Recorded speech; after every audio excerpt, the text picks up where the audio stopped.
விடுதலை கிட்டிய பின்னும் விரல் தாண்டி கடப்பதில்லை பிரியங்கள் மட்டும். கனவு எவ்வளவு அழகாயிருந்தும் என்ன செய்ய, உண்மை என்னவோ வெறுமையாகத்தானே இருக்கிறது.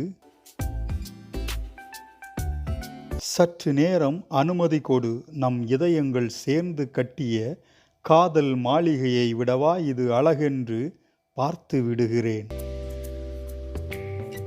நீ மட்டும் சொல்லாமல் போயிருந்தால் எனக்கும் கூட தெரியாமலே போயிருக்கும். நீயும் மனித பிறவி என்று, தேவதை சாயலில் பூமியில் ஒரு தாரகை. உன்னை காணாமல் நான் வருந்தி கவிதைகள் எழுதினேன். ஆனால் கவிதைகளில் உள்ள வார்த்தைகளோ உன் அழகு காணாமல் வருந்துகிறது.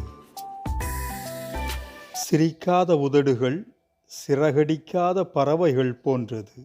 மகிழ்ச்சியுடன் சிரித்துப்பார், உலகம் அழகாக தெரியும். உறக்கமின்றி உரையாடினோம், சிறிது கூட திகட்டவில்லை. திகட்டாத அனைத்தும் அவளைப் போல் இருப்பதில்லையே. நான் கொஞ்சி கேட்டதை விட நான் கெஞ்சி நீ கொடுத்ததுதான் அதிகம். கொஞ்சலை விட கெஞ்சலில்தான் மயிலிறகாகிறாய். உன் சிரிப்புக்கு முன்னால் இந்த கவிதைகளெல்லாம் ஒன்றுமே இல்லை.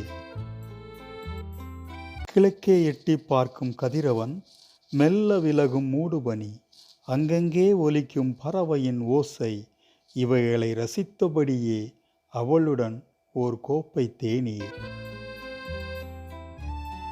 புதுக்கவிதை புனைகிறாள் நந்தவன கிளியவள், புன்னகை எனும் தன் அழகு மொழியால்.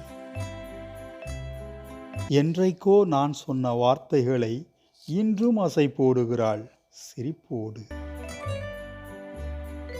பார்வையாலே துடைக்கிறாய் கரையாகி படிந்து கிடக்கும் என் வலிகளை.